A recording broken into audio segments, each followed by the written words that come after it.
Bismillahirrahmanirrahim. Assalamu alaykum, hurmatli televizor ko'ruvchilar. Istiqlol kundalik xabarlarimizni ko'rishinglarni qizg'in qarshi olamiz. Men Abdullah Yalqun.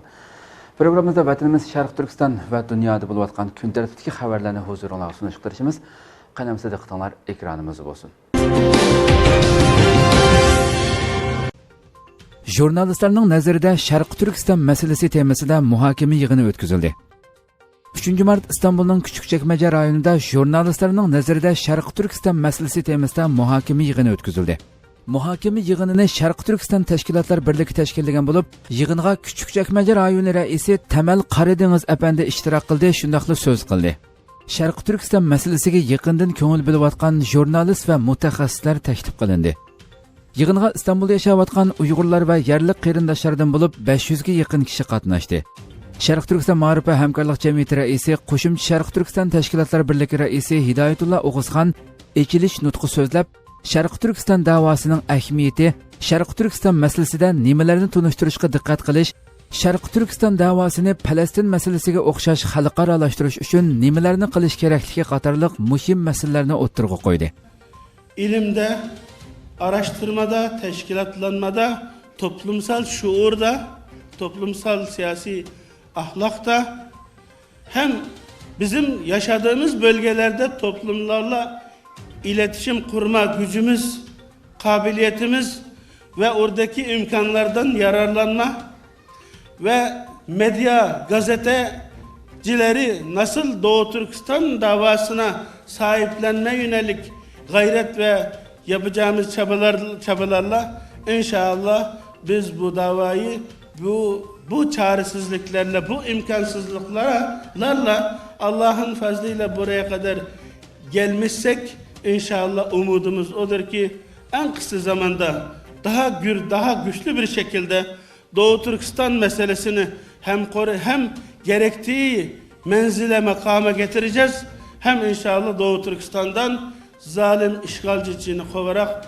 kendi topraklarımızda, kendi semalarımızda gök bayrağı dalgalandırarak inşallah kendi vatanımızda özgürce ve bağımsızca yaşayacağız. Muhokama yig'inida jurnalist Mirkamil Qashqari jurnalistlarning nazarida Sharq Turkiston masalasi temasida, Sulaymon Shohin apandi qirg'in qilinayotgan musulmon turklari masalasida islom dunyosining vazifasi temasida, Marva Shabnam Oruch xonim Sharq Turkiston masalasida turk dunyosining vazifasi temasida, Güngör Yavuz Arslan apandi Xitoyning lagerlarni yushirish uchun qilayotgan ko'z bo'yamchiligiga qanday qarish turish kerak temasida, Tayyar Tarjan apandi Sharq Turkiston davosini Falastin davosidek xalqaro ko'ngil bildigan holatga keltirish yo'llari temasida leksiya so'zildi. Muhokama yig'inida jurnalistlar va mutaxassislar Sharq Turkiston xalqi duch kelayotgan, kelgusida duch kelish ehtimolligi bo'lgan xiristlarni muhokama qildi. Sharq Turkiston xalqining mustaqillik ko'rishiga qanday tayyorliklarni qilish, nimalarga diqqat qilish, qanday xizmatlarni nuqtaliq tutish, bo'libmi Sharq Turkiston mustaqillik masalasining oddiy bir masala emasligi, 7 yoshdan 70 yoshgacha bo'lgan barliq Sharq Turkiston xalqining tayyorlik qilishi kerakligi haqida muhim takliflarni berdi. Yig'ilishda yana farzandlarimiz vatanparvarlik haqida she'r deklamatsiyalari qildi. Oxirida jurnalistlarga xotir buyum hadya qilindi. Muhokama yig'inining tafsilotini televiziyamizdan ko'rib olasizlar.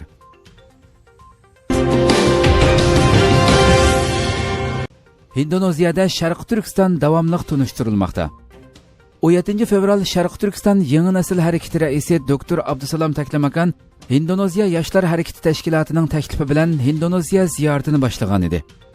Dr. Abdusalom Indoneziya ziyoratining 13 kuni 2 martda Indoneziyaning Pranab shahridagi Muxlisin jamisida Sharq Turkistonning hozirgi vaziyat ahvoli haqida to'xtalib, Xitoy tajovuzchilarining Sharq Turkistonni ishg'ol qilgandan keyin Sharq Turkiston xalqini bostirishni to'xtatmaganligi, bo'libmi yaqinqi 2 yil mobaynida jazo lagerlarini ta'sis qilib, atalmish texnik tarbiyalash nomidagi lagerlarda Sharq Turkiston xalqini xitoylashtirishga harakat qilishdek insoniyatga qarshi jinoyat sodir qilganligi qatorliqlarni tafsiliy tunishtirdi.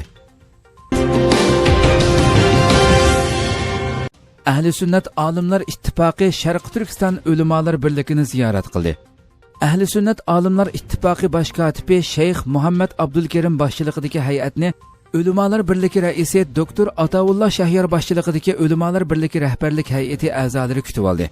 Uchrashuv jarayonida qisqacha tunishishdan keyin Ahli Sunnat Olimlar Ittifoqi bilan Sharq Turkiston ulamolar birligi o'rtasida hamkorlikni kuchaytirish, Sharq Turkistonning hozirgi vaziyati, Sharq Turkiston davosini arab va islom davlatlarida jonlantirish yo'llari haqida muzokara olib berildi. Numan Qurtulmush Sharq Turkiston siyosatida qanday yo'l tutayotganligini bildirdi. Turkiyadagi hokimiyat ustidagi partiya Adolat va taraqqiyot partiyasi rais vakili Numan Qurtulmush Sharq Turkiston haqida intayin inchki siyosat yurgizayotganligini bildirdi. Qurtulmush Üsküdar'dagi yoshlar bilan uchrashish programmasida qatnashuvchilarning birining Sharq Turkiston haqidagi savoliga javob berib, Turkiya bilan Xitoyning bo'libmi oxirgi yillardagi munosabatining har sohada kengayayotganligini bildirish bilan birga Sharq Turkistondagi yuz berayotgan ishlar va xalqning ahvolining yaxshilanishi uchun asosiy jihatdan hamma muzokaralarda kun tartibga elib kelayotganligini va Turkiyaning bu masalada intayin inchkilik bilan siyosat elib berayotganligini ta'kidladi.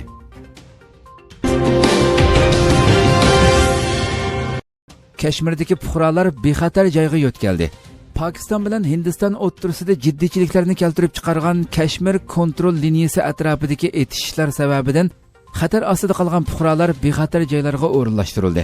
Turkiya ovozi radiosi xabarida bildirilishicha, Kashmirni bo'lib turadigan kontrol liniyasining Pokistonga tava Ozod Kashmir rayonida 200 ga yaqin oila to'qinish siziqidagi uylardan tarqoqlashtirilib, hukumat ta'sis qilgan 3 panohlanish o'rniga o'rinlashtirildi.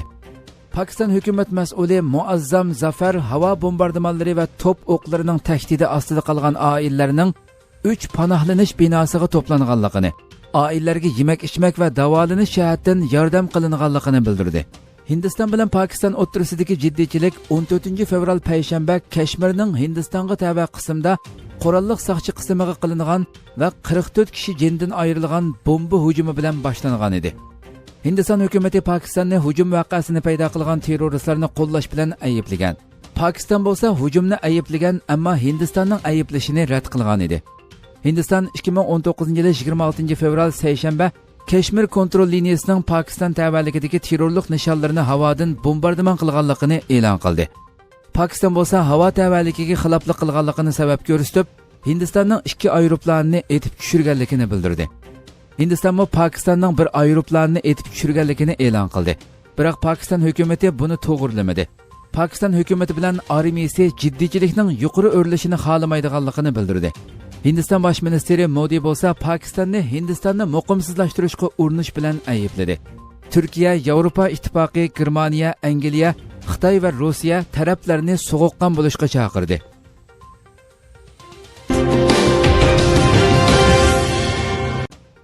Islom hamkorlik tashkiloti Pokiston bilan Hindistonni o'zini tutib olishga chaqirdi. 3 mart xabariyati to'rining xabarida bildirilishicha, Arab Birlashma Xalifaligida chaqirilgan Islom hamkorlik tashkilotining 46-navbatlik tashqi ishlar ministrlari kengashida Pokiston bilan Hindiston ikki tarafni so'g'oqqan bo'lishga chaqirgan. Xabarda Islom hamkorlik tashkilotining 46-navbatlik tashqi ishlar ministrlari kengashidan keyin bosh kotib Yusuf bin Ahmad al-Usaymin imzo qo'ygan bir chaqiriq e'lon qilgan bo'lib, chaqiriqda Islom hamkorlik tashkiloti Jammu Kashmir xalqi duch kelayotgan qonliq voqealarni va dafsandichiliklarni chunqur andishi ichida kuzatmoqda degan so'zlar qayd qilindi. Shundaqli taraflarni so'g'oqqan bo'lishqa, masalaning xalqaroning yo'lliq qarorlariga muvofiq shaklda tinch usulda hal qilinishi kerakligi tashabbus qilindi. Chaqiriqda yana Falastin masalasini o'ttirg'a qo'yilgan bo'lib, Islom hamkorlik tashkiloti a'zolarining Falastin xalqining o'z taqdirini o'zi belgilashi kerakligi, 1967 yili 4-iyundagi chegara kelishim doirasi ichida mustaqil Falastin davlatini qurishiga o'xshash qonunliq haqlariga erishishni qo'llaydiganligi bildirildi.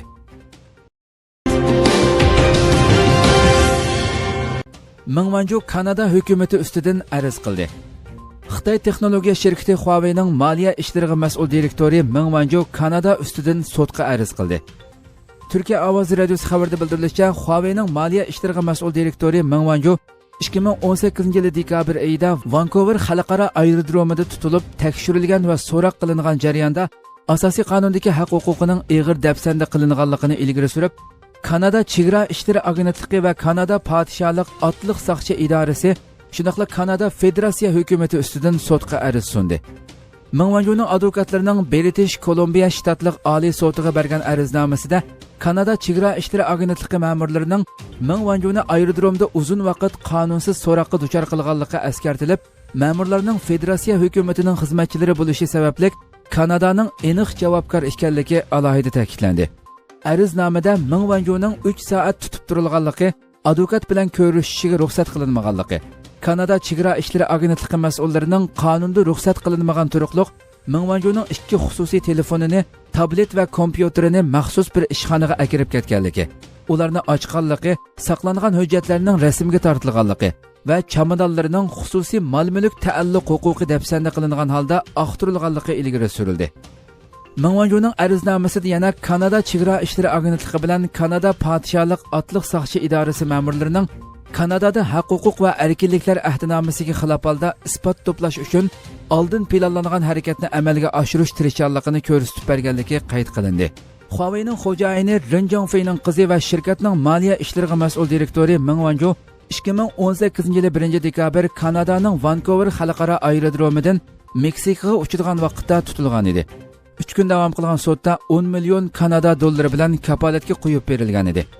Kanada Federatsiya Adliya Ministerligi 1-mart kuni e'lon qilgan bayonotda Ming Wanjuni Amerikaga o'tkazib berish musofasining rasmiy boshlanib, British Columbia shtatlik oliy sudiga huquq berilganligi bildirilgan edi.